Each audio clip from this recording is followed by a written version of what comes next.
What's up, guys? This is Lemon Sweet Tea, and we are back for the third portion of my DIY deck. In this video, we're going to cover putting on the decking on the deck itself to where, you know, it's safe to walk on.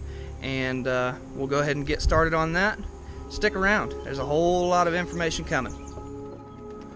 Alright, before I can start putting the deck boards on, I've got to flash this thing. Now, I've already done most of it for this run, but I got one last little piece to put on and a little tip that goes along with it. So basically, you can buy this stuff. It runs pretty cheap. I think it's 60 bucks every 100 feet. So do the math on that. I'm not sitting here doing math today.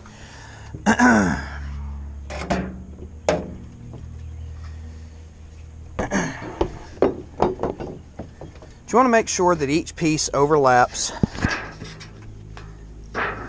so that you don't get any water leaks. Purpose of this stuff is to prevent water from doing any rot damage to the actual frame of the house.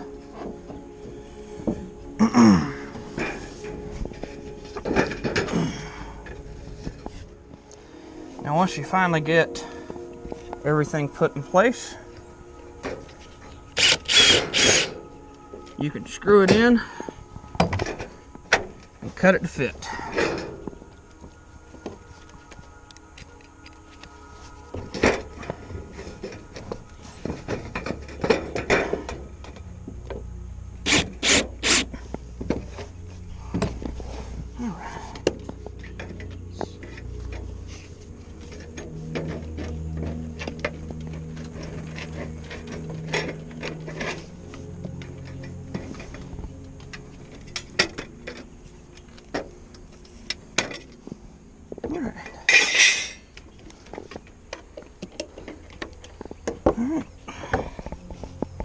And with that, the deck is flashed.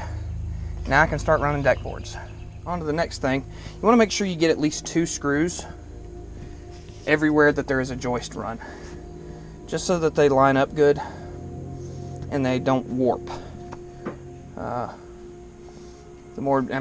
Usually I like to say the less screws the better, but in this particular case, when you're starting to talk about something that's going to be exposed to the elements all the time, you need to make sure that you've got the room to do so. Such a beautiful day here in early spring. Honk honk to you too, buddy. So a couple things I wanted to show off here. We're about halfway out on the decking. I've got these last 3 here still loose. I got to screw those down.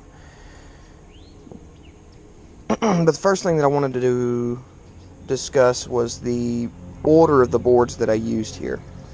I didn't use the same lengths just all the way across because I didn't want any hard joints any particular places. I wanted the joints to be at least 2 to 3 boards apart. That way I didn't have, a joint every single board. So the way that I did this, my deck is 32 feet in length. So I came up with how many different lengths of board would I need to buy to reach that 32 foot length. How many different combinations could I come up with? So what I've got is 10, 12, 10, that makes 32. 12, 8, 12 makes another 32, and then 2 16-foot runs. And you have a couple of places where I've got 4 8-foot runs, all of which will come up with 32 feet. But that way my joints aren't every 2 boards or every other board or anything like that. It's about every third run you've got a joint. Hopefully you can see that down here. If the dogs will leave me alone for a minute and let me work. Alright, got another pro tip for you. You might be wondering, how do we get this gap? How do we get this gap to be uniform? Bella, you're in my way. Oy, the joys of dogs, folks. What do we ever do to deserve them? They love us to death, even when they annoy us. Come on. Go. Go. I'm working. Bella. Come on. Thank you. So how do you get the gap? Well, that's probably one of the easiest things in the world. They don't call these things speed squares for nothing. The speed square gives you pretty much a perfect gap between every board. So what you got to do, is go ahead and set your board on one end.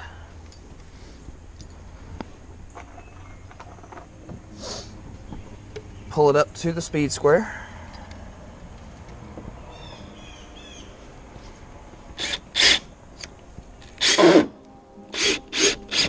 And set a screw. Now I say set one.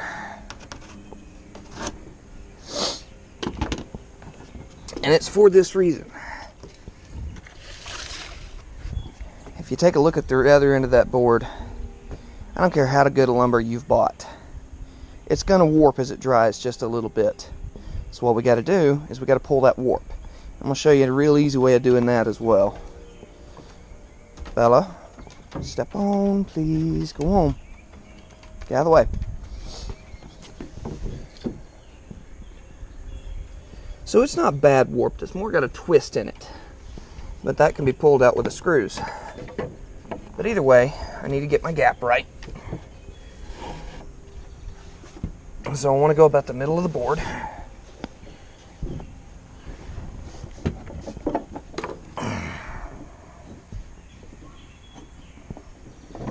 And pull the board to the speed square.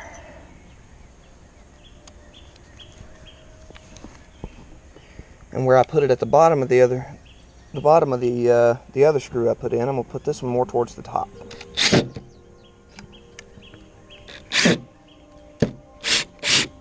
No idea why it's twisting so much.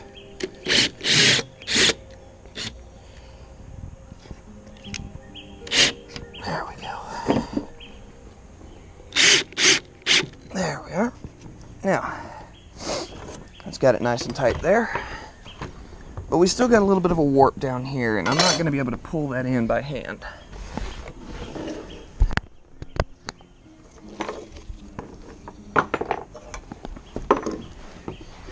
Easiest way in the world is to use a good old-fashioned ratchet strap. And once you've got your ratchet strap set, you set your speed square and start pulling that warp out. Nice and easy.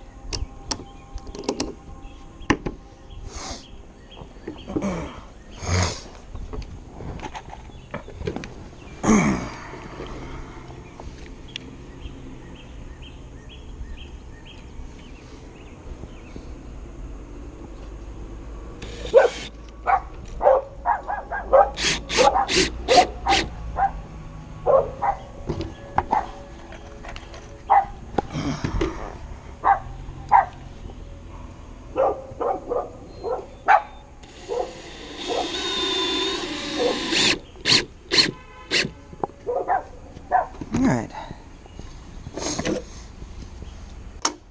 That's how you get your gap between your boards just right.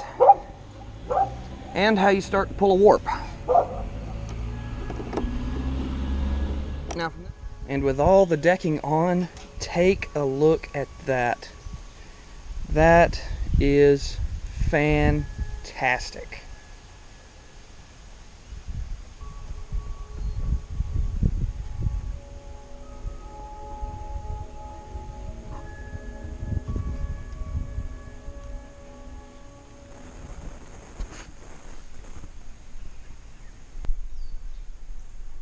Guys, I am so elated to have my deck back in a usable condition. I still have to make it safe. I've got to put on the rails, I got to put on a set of stairs, and got a couple finishing touches I'm going to do. We're going to get to that in the next video.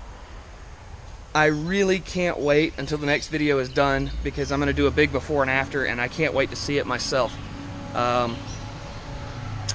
But if you like what you're seeing, like, comment, subscribe, and we will see you guys on the next one.